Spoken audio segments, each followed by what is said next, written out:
Hello dear student, स्वागत करता हूं आप सबका एक बार फिर से बिहार बोर्ड के number 1 channel Bihar board study पे।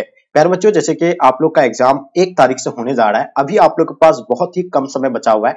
तो डियर, अभी जो आप लोग को अभी उन प्रश्नों का अध्ययन करना चाहिए जो आपके एग्जाम में सीधे-सीधे देखने को मिलेंगे।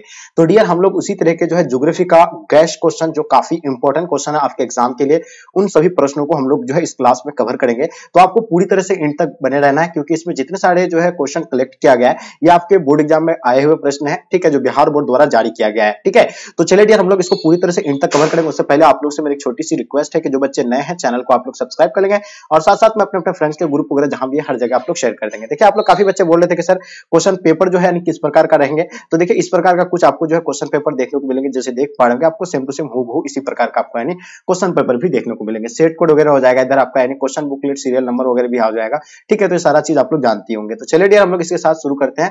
आपके स्क्रीन पर पहला क्वेश्चन जैसे कि आ गया को देख पा रहे होंगे आप लोग। पहला क्वेश्चन देख रहे हैं।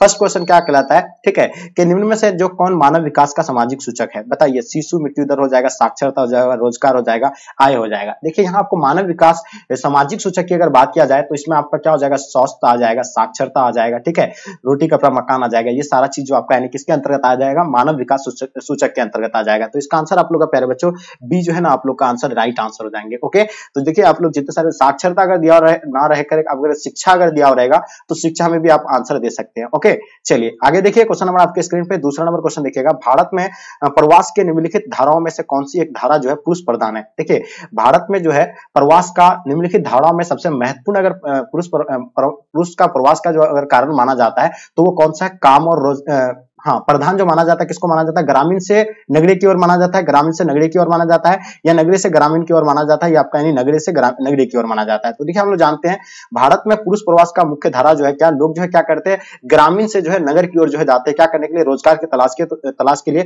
तो इसका आंसर आपका क्या हो जाएगा जी? ग्रामीण से जो है नगरीय की ओर जाता है। ऑप्शन आप लोग का बी प्यारे बच्चों राइट आंसर हो जाएंगे। देखिए, ठीक है, इसका आंसर आप लोग जो भी बच्चे बी बताए, आप लोग का आंसर परफेक्ट आंसर हो जाएगा। क्वेश्चन देखिएगा आपके स्क्रीन पे तीसरा नंबर क्वेश्चन। भारत में सर्वाधिक संख्या में शरणार्थी जो है कहां से आए थे? श्रीलंका से आए थे, नेपाल से, म्यांमार या बांग्लादेश से? तो देखिए, हम लोग जानते हैं भारत में सर्वाधिक जो है शरणार्थी जो है आए थे, कहां से आए थे? ठीक है, तो सबसे ज्यादा जो आया था वो बांग्लादेश से आए थे। और इसका आंसर जो बच्चे आप लोग बांग्लादेश बता रहे प्यारे, बिल्कुल आप लोग का आंसर परफेक्ट आंसर हो जाएंगे। ओके, चलिए क्वेश्चन देखिएगा आपके स्क्रीन पर 4 नंबर क्वेश्चन देख पा रहे होंगे। चौथा नंबर क्वेश्चन क्या कहलाता है कि कॉफी उत्पादक राज्य जो है इसमें से कौन सा है? देखिए, कॉफी उत्पादन में कर्नाटक आता है, बिहार आता है, उड़ीसा, पंजाब। तो प्रथम स्थान पे जो है कॉफी उत्पादन में कौन आता है? तो हम लोग जानते हैं कर्नाटक जो है कॉफी उत्पादन में प्रथम स्थान पे आता है। और इसका आंसर आप लोग का ए प्यारे बच्चों राइट आंसर हो जाएंगे। ओके, तो जितने सारे बच्चे आप लोग कर्नाटक बता रहे हैं, आप लोग का आंसर परफेक्ट है। क्वेश्चन नंबर 5 देखिएगा। कौन राज्य जो है चीन के सीमा पर स्थित है? असम है, गुजरात है, नागालैंड, अरुणाचल प्रदेश।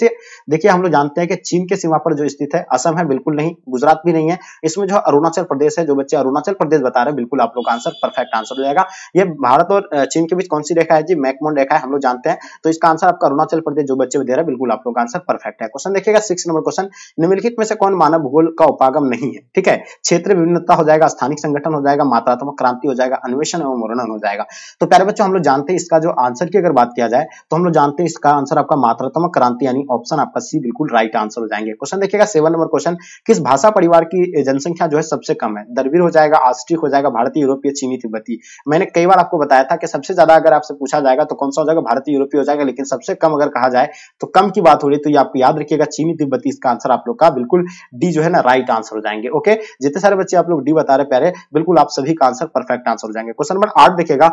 किस भाषा परिवार की जनसंख्या सबसे अधिक है? द्रविड़ का हो जाएगा, भारतीय, यूरोपीय, ऑस्ट्रिक का, इनमें से कोई नहीं। तो हम लोग जानते हैं किस भाषा परिवार की जनसंख्या सबसे अधिक है, तो याद रखिएगा ये भारतीय, यूरोपीय हो जाएगा। जो बच्चे आप लोग भारतीय, यूरोपीय बता रहे हैं, बिल्कुल आप लोग का आंसर प्यारे बिल्कुल राइट आंसर हो जाएंगे। ओके, चलिए क्वेश्चन देखिएगा आपके स्क्रीन पे। क्वेश्चन नंबर 9 देखेंगे हम लोग। इनमें से कौन सामाजिक भूगोल की उपशाखा है? ठीक है, चिकित्सा भूगोल, सैन्य भूगोल, संसाधन भूगोल, या इनमें से कोई नहीं। तो देखिए, इसमें से आपको कौन बता रहा है कि सामाजिक भूगोल की उपशाखा की अगर बात किया जाए तो चिकित्सा भूगोल जो है ना सामाजिक भूगोल की उपशाखा हो जाएगा। और इसका आंसर आप लोग जो बच्चे ए बता रहे हैं, आप सभी का आंसर बिल्कुल राइट आंसर हो जाएंगे। ओके, क्वेश्चन देखिएगा आपके स्क्रीन पे 10 नंबर क्वेश्चन। स्थानिक संगठन भौगोलिक का अध्ययन जो है उपागम रहा है, यानी स्थानिक संगठन भौगोलिक अध्ययन का जो उपागम रहा है वो कितना 1990 के बाद रहा है, 1950 से 1960 के बीच में, या आपको 1930 से 1940 या 1930 के पहले? तो देखिए, हम लोग जानते हैं स्थानिक संगठन भौगोलिक अध्ययन का उपागम उद्गम जो रहा है ये 1950 से 60 के बीच रहा है। तो इसका आंसर आप लोग का प्यारे बिल्कुल बी आप लोग का राइट आंसर हो जाएंगे। ठीक है, जो बच्चे आप लोग बी बता रहे हैं आप सभी का आंसर बिल्कुल राइट आंसर हो जाएंगे। ओके, क्वेश्चन नंबर 11 देखिएगा, नवनिश्चयवाद संकल्पना का प्रतिपादन जो है किसने किया था?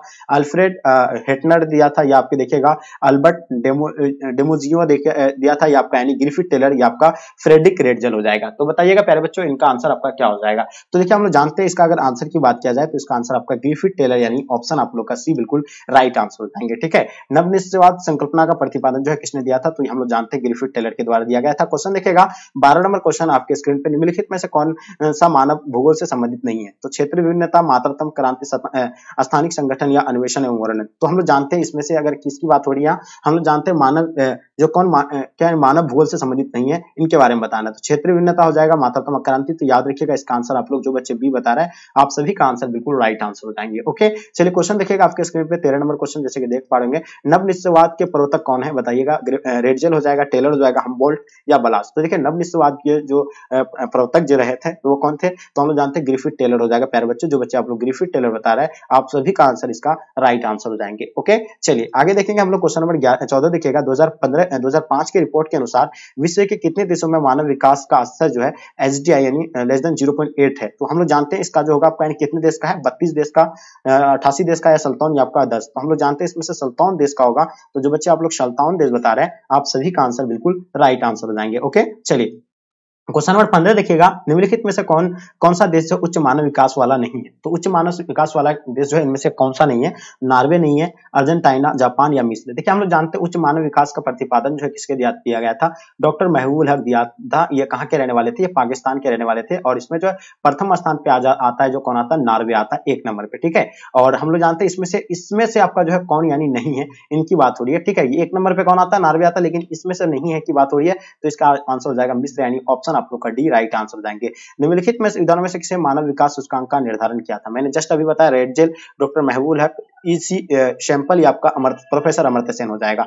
तो देखिए जो जितने सारे बच्चे अभी आप लोग क्लास में था आपको पता होगा कि मैंने अभी जस्ट आपको बताया डॉक्टर महबूब हक के बारे में। तो इसका आंसर आपका डॉक्टर महबूब हक आपका आंसर बिल्कुल राइट आंसर हो जाएंगे। क्वेश्चन नंबर 17 देखिएगा, निम्नलिखित में से कौन सा विकास का जो सर्वोत्तम संकेतक है? बताइए, आकार में वृद्धि, गुण में धनात्मक परिवर्तन, आकार में स्थिरता, गुण में धनात्मक परिवर्तन। तो बताइए इसका आंसर आपका क्या हो जाएगा? 17 नंबर क्वेश्चन का आपको बताना प्यारे बच्चों, इसका आंसर क्या हो जाएगा। ठीक है, तो हम लोग जानते हैं इसका अगर आंसर की बात निम्नलिखित में से कौन विकास का सर्वोत्तम संकेतक माना जाता है? तो याद रखिएगा गुण में धनात्मक परिवर्तन, इसका धनात्मक परिवर्तन इसका आंसर आपका राइट आंसर हो जाएंगे। ठीक है, चलिए जितने सारे बच्चे डी बता रहे हैं आप लोग का आंसर परफेक्ट है। क्वेश्चन नंबर 18 देखिएगा, भारत में वर्ग 1 के शहर की जनसंख्या होती है? बताइए 1 लाख से अधिक होती है, 10 लाख से अधिक होती है, 20 लाख से कम, या इनमें से कोई नहीं? तो याद रखिएगा ये 1 लाख से अधिक होती है। तो इसका आंसर जो बच्चे 1 लाख से अधिक बता रहे हैं बिल्कुल आप लोग का यानी जो वर्ग 1 में जो आता है तो उसमें 1 लाख से अधिक आता है उस शहर की जनसंख्या। ठीक है, तो इसका आंसर जो बच्चे आप लोग ए बताएं बिल्कुल आप सभी का आंसर प्यारे बच्चों राइट आंसर हो जाएंगे। क्वेश्चन देखिएगा 19 नंबर क्वेश्चन हम लोग देखेंगे, इनमें से कौन विद्वान मानव विकास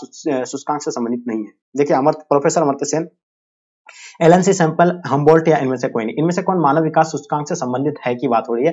तो जानते हैं ना कि मानव विकास सूचकांक का प्रतिपादन प्रोफेसर अमर्त्य सेन दिया था, और ये दिया था डॉक्टर महबूब हक ने दिया था, लेकिन उसके साथ साथ कौन थे? अर्थशास्त्री थे कौन? अमर्त्य सेन जी थे। तो इसका आंसर आप लोग जानते हैं अपना भारत के हैं, तो इसका आंसर आप लोग अमर्त्य सेन भी दे सकते हैं। ठीक है, चलिए आगे देखिएगा आपके स्क्रीन पे प्यारे बच्चों, क्वेश्चन नंबर 20 देखिएगा, सड़क किस भूमि उपयोग संवर्ग में आता है? जैसे कि सड़क आ गया, ठीक है, सड़क आ जाएगा, हाँ आपका जो है मतलब सड़क आ जाएगा, बंगला आ जाएगा, ये सारा जो आ जाएगा आपका घर वगैरह आ जाएगा, किसमें आ जाएगा जी? तो ये गैर कृषिगत भूमि के अंतर्गत आता है, और इसका आंसर आप लोग का प्यारे बच्चों ये जो है ना आपका राइट आंसर हो जाएंगे। ओके, चलिए बहुत ही बढ़िया। आगे देखेंगे हम लोग क्वेश्चन नंबर 21 देखिएगा, निम्नलिखित में से कौन पूर्व मध्य रेलवे का मंडल का मुख्यालय है? आपको बताना है पूर्व मध्य रेलवे मंडल का मुख्यालय के बारे में बताना है। गोरखपुर हो जाएगा, इलाहाबाद, भुवनेश्वर, या हाजीपुर? तो बताइए प्यारे बच्चों इनका आंसर क्या हो जाएगा? तो देखिए हम लोग जानते हैं अगर इसका आंसर की अगर बात किया जाए तो हाजीपुर आपको बिल्कुल डेफिनेटली पता होना चाहिए। कहाँ होगा? हाजीपुर इसका आंसर आपका राइट आंसर हो जाएंगे। ओके, चलिए आगे देखिएगा आपके स्क्रीन पे क्वेश्चन नंबर 22 देखिएगा, निम्नलिखित राज्यों में से किसमें जो है विजयनगर लोह इस्पात केंद्र अवस्थित है? आंध्र प्रदेश, तमिलनाडु, कर्नाटक, छत्तीसगढ़? तो बताइए प्यारे बच्चों इसका आंसर क्या हो जाएगा? देखिए हम लोग जानते हैं कि यानी विजयनगर लोह इस्पात केंद्र अवस्थित जो है कहाँ पे अवस्थित है? तो बिल्कुल याद होना चाहिए ये कर्नाटक में स्थित है, और इसका आंसर आप लोग जो बच्चे कर्नाटक बता रहे हैं ना बिल्कुल आप लोग का आंसर प्यारे बच्चों राइट आंसर हो जाएंगे। ओके, चलिए क्वेश्चन देखिएगा, बोकारो इस्पात केंद्र किस राज्य में स्थित है? बताइए बोकारो के बारे में बताना आपको, बोकारो जो है यानी किस राज्य में स्थित है? 23 नंबर क्वेश्चन का बताना, मध्य प्रदेश, छत्तीसगढ़, झारखंड, या उड़ीसा? तो बताइए प्यारे बच्चों इसका आंसर आपका क्या हो जाएंगे? सो डेफिनेटली आप सभी बच्चों का आंसर राइट आंसर होना चाहिए, जल्दी बताइए इसका आंसर आपका क्या हो जाएगा। ठीक है, चलिए, तो देखिए हम लोग जानते हैं बोकारो जो होगा आपका यानी झारखंड में होगा। ऑप्शन आप लोग का सी प्यारे बच्चों राइट आंसर हो जाएंगे। क्वेश्चन देखिएगा 24 नंबर क्वेश्चन, झाड़िया कोयला क्षेत्र जो है किस राज्य में स्थित है? उड़ीसा में स्थित है, आंध्र प्रदेश, बिहार, झारखंड। तो झाड़िया जो है कोयला के लिए बहुत ज्यादा प्रसिद्ध है और हम लोग जानते हैं ये कहाँ पे है, झारखंड में। तो इसका आंसर प्यारे बच्चों आप लोग का आंसर डी जो है ना राइट आंसर हो जाएंगे। क्वेश्चन नंबर 25 देखिएगा, जमशेदपुर किस प्रकार का नगर है? औद्योगिक नगर है, खनन नगर है, पर्यटन या इनमें से कोई नहीं? तो बताइए इसका आंसर क्या हो जाएगा मेरे डियर। तो हम लोग जानते हैं जमशेदपुर जो है एक औद्योगिक नगर है और इसका आंसर आप लोग का औद्योगिक जो है बिल्कुल राइट आंसर देंगे, क्योंकि यहाँ यही जो है टाटा लोहा आयरन स्टील कंपनी का यही जो है स्थापना किया था। कब? 1907 में किया गया था। किसके द्वारा? जमशेदजी टाटा के द्वारा। ऑपरेशन फ्लड जो संबंधित है यानी किनसे संबंधित है? बहुत ही आसान क्वेश्चन है। हम लोग जानते हैं ऑपरेशन फ्लड की अगर बात किया जाएगा तो ये आपका दूध उत्पादन से हो जाएगा और इसका आंसर आप लोग का दूध उत्पादन यानी ऑप्शन डी राइट आंसर हो जाएंगे। क्वेश्चन नंबर 27 देखिएगा, भारत में सिंचाई का जो साधन है वो क्या है? तालाब है, कुआं है, नहर है? देखिए भारत में जो सिंचाई जो किया जाता है तो तालाब के माध्यम से भी किया जाता है, कुआं के माध्यम से भी किया जाता है, नहर, यानी इसका आंसर आपका उपयुक्त में से सभी हो जाएगा। जो बच्चे आप लोग डी बता रहे हैं बिल्कुल सही है। क्वेश्चन नंबर 28 देखिएगा, कौन राज्य सूर्यमुखी का जो है अग्रणी उत्पादक है? तो देखिए सूर्यमुखी का उत्पादन में जो है कर्नाटक आता है, आंध्र प्रदेश आता है, तेलंगाना या इनमें से सभी। तो हम लोग जानते हैं सूर्यमुखी का अग्रणी उत्पादक राज्य जो है उसमें से कौन सा हो जाएगा आपका, यानी कर्नाटक हो जाएगा मेरे प्यारे। जितने सारे बच्चे आप लोग कर्नाटक बता रहे हैं ना, आप लोग का आंसर परफेक्ट हो जाएगा। ठीक है, क्वेश्चन देखिएगा 29, उत्तर अटलांटिक मार्ग जो जोड़ता है यानी किनको कहां से जोड़ता है? इसके बारे में बताइए। उत्तरी अमेरिका को यूरोप से जोड़ता है, या हम लोग उत्तरी अमेरिका को अफ्रीका से जोड़ता है, या यूरोप को जो है एशिया से? तो हम लोग जानते हैं ये उत्तरी अमेरिका को जो है यूरोप से जोड़ता है। याद रखिएगा, क्वेश्चन देख लीजिएगा, उसमें उत्तर अटलांटिक मार्ग जो जोड़ता है किसको कहां से जोड़ता है? उत्तरी अमेरिका को यूरोप से जोड़ता है। क्वेश्चन देखिएगा आपके स्क्रीन पर 30 नंबर क्वेश्चन देख पा रहे होंगे, राइन जलमार्ग जो जोड़ती है यानी किनको कहां से जोड़ती है? इनके बारे में बताइए। देखिए इंग्लैंड को जर्मनी से जोड़ता है, जर्मनी को नीदरलैंड से, बेल्जियम को स्पेन से, या इटली को स्पेन से। तो याद रखिएगा ये जो राइन जलमार्ग जो जोड़ती है यानी किसको? जर्मनी को नीदरलैंड से जोड़ती है। ऑप्शन आप लोग का बी बिल्कुल राइट आंसर हो जाएंगे। ठीक है, क्वेश्चन नंबर 31 देखिएगा, सुएज नहर जो जुड़ती है यानी किनको कहां से जुड़ती है? हम लोग जानते हैं सुएज नहर जो है व्यापार हेतु कब खोला जाता है? तो 1869 को यानी खोला गया था। और आपको पता है ये किसको कहां से जोड़ता है सुएज नहर? तो हम लोग जानते हैं भूमध्य सागर को जो है लाल सागर से जोड़ता है प्यारे बच्चों। ऑप्शन आप लोग का बी बिल्कुल राइट आंसर हो जाएंगे। ओके, क्वेश्चन देखिएगा, पनामा नहर जो जोड़ता है, पनामा नगर को कहां से जोड़ता है? बहुत इंपॉर्टेंट क्वेश्चन है। पोर्ट सईद, कोलोन से आपका, होनोलुलु से आपका यानी लाल सागर से। तो हम लोग जानते हैं पनामा नहर जो जोड़ता है कोलोन से जोड़ता है। इसका आंसर आपका जो है प्यारे बच्चों बी जो है राइट आंसर हो जाएंगे। ओके, क्वेश्चन देखिएगा आपके स्क्रीन पे 33 नंबर क्वेश्चन, विश्व का सबसे लंबा झील जलमार्ग जो है कौन सा है? सुएज जलमार्ग होगा नहीं, डेन्यूब जलमार्ग ये भी नहीं होगा, ठीक है, वोल्गा जलमार्ग ये भी नहीं होगा। तो इसका आंसर आपका जो है ग्रेट लेक्स सेंट लॉरेंस जलमार्ग जो है इसका प्यारे बच्चों आप लोग का बिल्कुल राइट आंसर हो जाएंगे। ओके, क्वेश्चन नंबर 34 देखिएगा, निम्नलिखित में से किस देश में जो है इंटरनेट का प्रयोग सबसे अधिक होता है? तो इंटरनेट सबसे अधिक जो इस्तेमाल किया जाता है, नॉर्वे में बिल्कुल नहीं, जापान में भी नहीं, भारत में सबसे ज्यादा इस्तेमाल किया जाता है। अमेरिका, जापान, चीन इस सब में, इसके बाद अपना भारत में भी इस्तेमाल किया जाता है दूसरा स्थान पे। ठीक है, 35 देखिएगा, इंटरनेट पर जो है किस देश का स्वामित्व है? यानी किसी भी देश का जो है स्वामित्व इंटरनेट पर नहीं है, ना भारत का है, अमेरिका का, ब्रिटेन, किसी का भी नहीं है, इनमें से कोई नहीं होगा। इसका आंसर आप लोग का डी राइट आंसर हो जाएंगे। इनमें से किन देशों के बीच जो है गैस पाइपलाइन का विचार हो रहा है अभी? तो हम जानते हैं परिवहन कितने प्रकार के होते हैं? 4 परिवहन के जो प्रकार होते हैं 4 होते हैं। ठीक है, उसी तरह पाइपलाइन परिवहन है। तो उसमें जो है किन देशों के बीच जो है मतलब गैस पाइपलाइन बिछाने का जो है विचार चल रहा है? तो हम लोग जानते हैं ईरान और भारत के बीच जो ये चल रहा है और इसका आंसर आपका ईरान और भारत जो है राइट आंसर हो जाएंगे।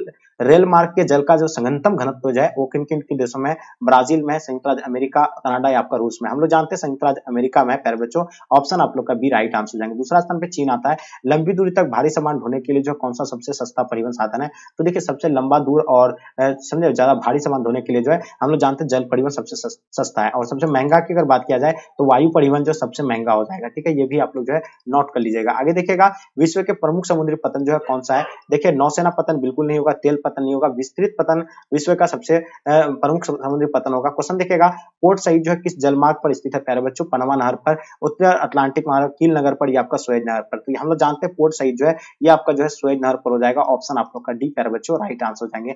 निम्न में व्यापार समूह में से भारत किसका एक सदस्य है? तो भारत जो है किसका एक सदस्य है प्यारे बच्चों? इनके बारे में बताइए। तो हम लोग जानते हैं भारत के अगर सदस्य की अगर बात किया जाए तो सभी को पता होना चाहिए, ये जो होगा आपका यानी साफ्टा का हो जाएगा। और साफ्टा का स्थापना जो हुआ था प्यारे बच्चों, ये ऑप्शन आपका ए हो जाएगा। साफ्टा का स्थापना 2004 को हुआ था। ठीक है, क्वेश्चन देखिएगा, केंद्र सरकार द्वारा हरियाली चलाई गई हरियाली प्रोजेक्ट जो संबंधित है किनसे है? तो ये जो होगा आपका वायु संरक्षण से भी हो जाएगा, जल संरक्षण से भी हो जाएगा। तो दोनों हो जाएगा प्यारे बच्चों। आप सभी का आंसर सी जो है बिल्कुल राइट आंसर हो जाएंगे। क्वेश्चन नंबर 43, कौन सामाजिक भूगोल का उपक्षेत्र नहीं है?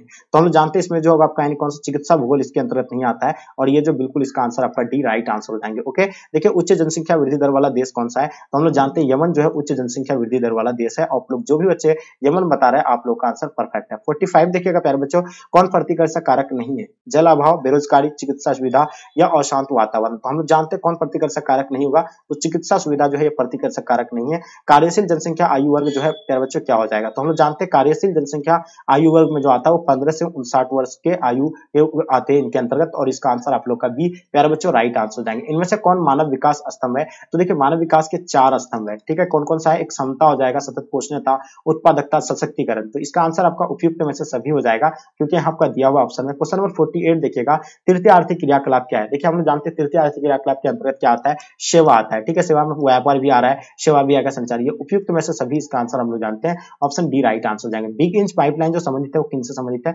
बहुत ही आसान क्वेश्चन है ये, हम लोग जानते हैं ये जो आपका है पाइपलाइन से संबंधित होगा, ऑप्शन आपका ए राइट आंसर हो जाएंगे, ठीक है। क्वेश्चन नंबर 50 देखिएगा, नाफ्टा जो अस्तित्व में आया था प्यारे बच्चों कब आया था? 1994 में, 2004 में, 1947 को, 2012 को। तो देखिए नाफ्टा जो अस्तित्व में आए थे ये 1994 को आए थे प्यारे बच्चों। आप लोग जितने सारे बच्चे भी आंसर दिए बिल्कुल सभी बच्चों का आंसर परफेक्ट होगा।